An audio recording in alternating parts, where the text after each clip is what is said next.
No, probably not. Oh, man, he's MVP.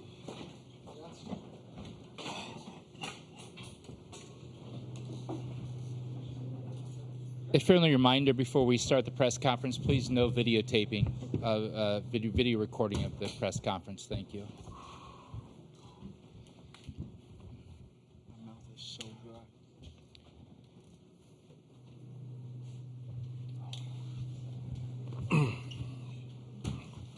Well, Coach, congratulations on the national championship, and welcome, and just give us how you're feeling right now. Yeah, just very surreal. Hard to center yourself, which is a good thing. Being lost in the moment, I guess. Nothing too intelligent to say, other than the first thing to say is I hope the fans that have turned this into an insane party, an insane event, got the series that they wanted and that they deserved. It clearly could have been either team's trophy tonight. So congrats to Texas A&M. I mean, you cross paths with players in Hoover and just on the field. And in particular, some of their mainstays are just incredibly cool guys. And then also, I was given an opportunity to experience something different than University of Missouri. So I owe, a thank you to the head coach of Texas A&M, who did a phenomenal job and made an incredible hire this year too. So congrats to Coach Schlossnagle and Texas A&M and their fans that have always kind of blown my mind ever since I was at Missouri. We went to a football game there, and it was unbelievable.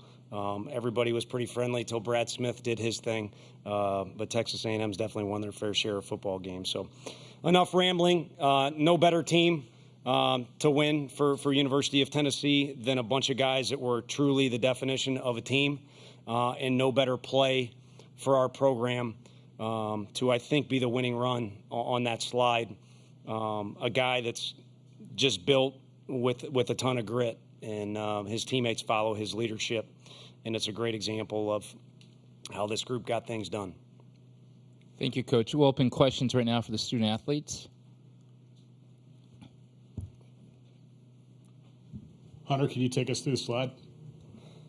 Yeah, I know KT really hit that ball hard, and you could probably say I was assuming a little bit at the very beginning off the bat that I thought he got enough of it, but peeked in, saw that it stayed in, and it took a really good bounce right to Lavalette, and when I saw that, I knew I kind of had to get on my horse, and Dean was pretty much telling me outside, and the throw actually ended up carrying the guy to the outside. So it's just natural instinct trying to make a play right there and get back on the inside part of the bag. And just was able to avoid the tag right there and ended up being a pretty big run. Questions for the players? We brought them in here. Hey, Dylan, just walk me through the big at bat, and everything that was going on in your head, seeing that ball fly out the way it did, and then the reaction from your teammates and your coaches, just the moment overall for you. Yeah, I kind of blacked out again in that moment. I know first pitch I overswung on a heater way up, and then I kind of just told myself, I said, just see the ball deep and just put a good swing on something. And he threw me a changeup over the middle, and I just almost tried to be late on it to stay back and put a good swing on it. Any other questions for the players?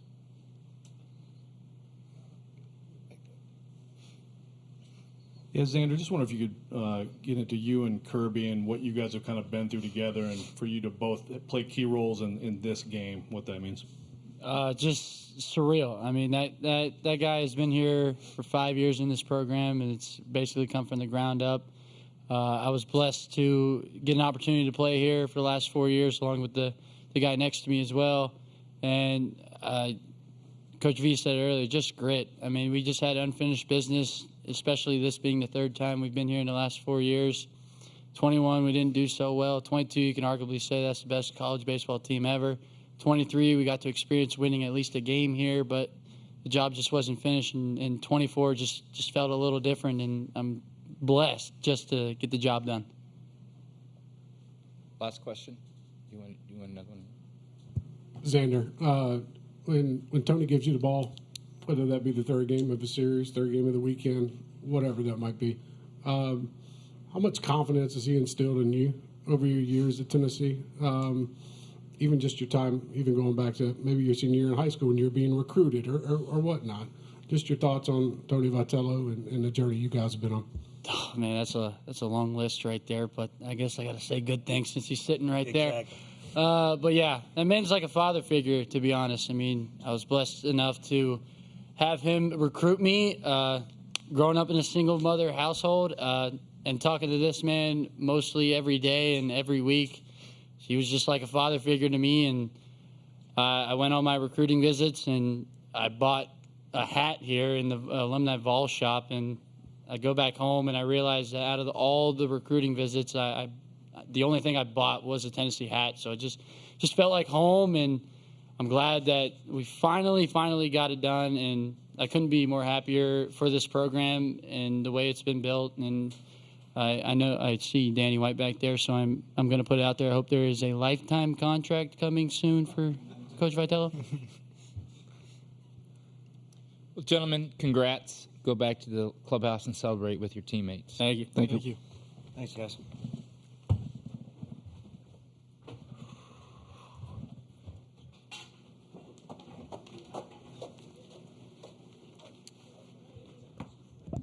Okay, we'll open up questions for Coach. Tony, there's been a lot of talk tonight about grit or blue collar, and just how have you tried to embody that in the program and bring those kinds of players to Knoxville to get a moment like this one?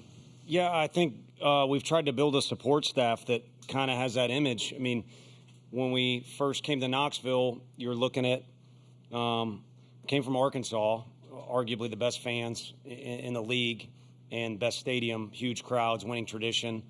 Florida's got in-state players. Vandy's got their niche going on. Mississippi State's facility's incredible. Coach Bianco turned that thing into a monster. Like, there's all the LSU's traditions as good as, if not better than everybody's. So, like, how are we going to compete? And that was kind of our answer when we had that long conversation. So we had to start filling in the people that we wanted to hire. And fortunately, there were some good baseball people that left the program, but we had a clean slate. So the people that we brought in, we wanted them to be self-made people. And I talked about it. Frank started out on laundry, down at Howard Junior College. And the last guy we hired was probably the best guy in Quentin Eberhardt. And the administration was very frustrated with me. We got hired, I think, in July. We did not hire a strength coach until late October, I believe.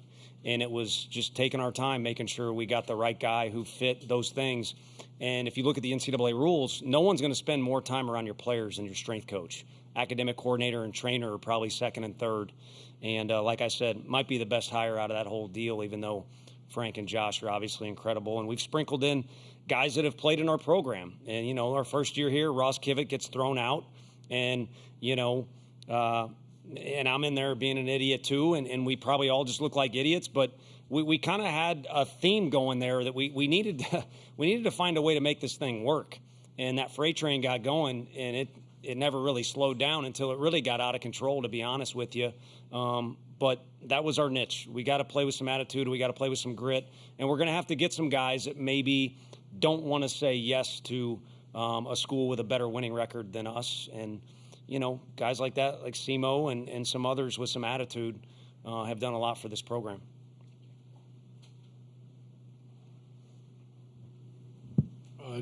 Tony, when you look at the support from other staff members at Tennessee, other coaches who make the trip, people that ring up your phone and text you and blowing you up at night, what does that say about the University of Tennessee and what you guys have built collectively with this baseball program, especially the way it's headed now, the new stadium and your lifetime contract, according to Xander, and whatnot?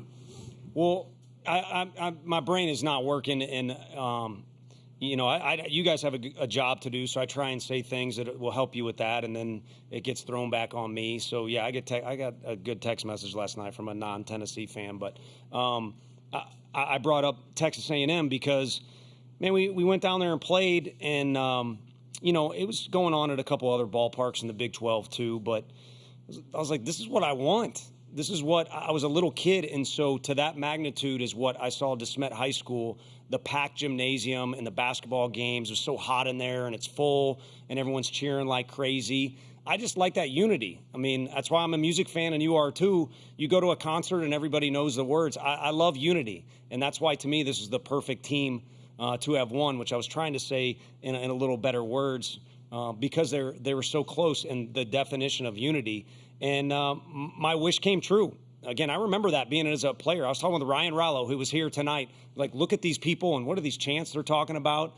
And now I get to live that out. I did it as an assistant at Arkansas, and because Coach Van Horn gave me that opportunity and also helped lead me along the way. I mean, the one thing I'd like to say, and I think some of them appreciate I hustled around down there, and most of them hate me, which is fine. But what they need to realize is their program definitely had a hand in what happened tonight. There's no question about that. So I'm thankful for my personal opportunity. But guys like Xander and Dylan are benefactors of who I think is the best coach in the country. And Coach Van Horn is who I'm talking about. But Tennessee came calling, and I knew a little bit about it. I knew it had those ingredients, but I've been blown away at how friendly everybody is, how involved everybody is. And loyalty is a very important word to everybody, but especially to an Italian fella. And I don't know that there's a more loyal fan base and really just community when you're in that state. Any other questions for Coach? Tony, the other night you talked a little bit about how you said college baseball's kind of become a monster and really growing. What is this series with two teams that had never played in this series before, giving fans such a great series, mean to the sport for years to come, and where do you see the sport going down the road? It's got to drag more people into this thing. The crowds were insane. I don't know who had more people or who were more loud, but there are two fan bases that are always hungry for wins, but because, like you said, they hadn't been here before, it kind of sets the stage for what's going to happen in the future. Unfortunately, some of the rules mean the rich get richer, but everybody's got an opportunity to get in the tournament and then advance here. And you've had programs like Gary Gilmore's Coastal Carolina do their thing. But I think there's going to be a parity there. And, a reporter asked already about winning down the road. And it's like this league and the ACC who was represented here and some of these programs are going to be built up because of the portal and other things that go on. You better be ready to take your lumps because you hopefully can dish some out, but you're certainly going to take some as well. And then, again, just the star power. One of you all used that word last year with guys like Dylan Cruz and some of these other fellas. I mean, insane talent that you're able to come watch at this level.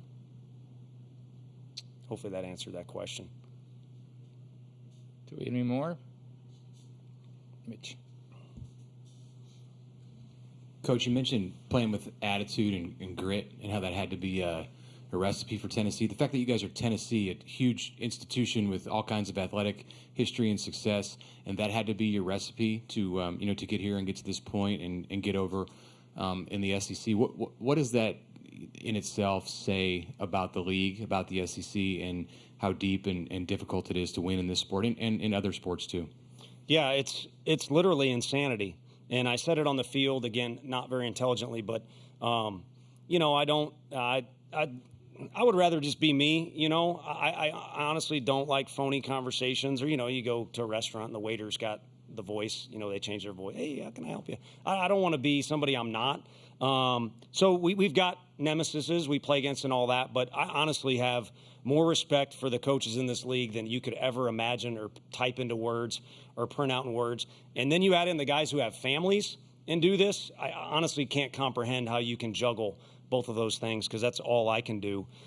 So like Coach Heupel and Coach Barnes, their sports are the same. It was so good to see them. You have to lean on other people to survive this thing because it is a monster and the traditions are so deep. And you did mention our university. No sympathy. We got all the resources in the world with where we're at. But it's a place where we kind of had to build a foundation to catch up with, again, some of these other storied programs. And I don't think you ever, I guess Coach Saban would argue, but you don't ever really get to a point where you can look down on everybody because the instant you do that, you're probably going to take an uppercut from one, if not multiple places. Coach, congratulations. Thank you. For the great, and just congratulations on this national championship. Thank you. I appreciate it, and thank you so much to everybody that ran this thing the way it does, and the people that cover our sport too, because we got great people to cover, but you got to do it and get people's attention. So thank you so much. Congrats. Thank you. Appreciate it. That was our comment.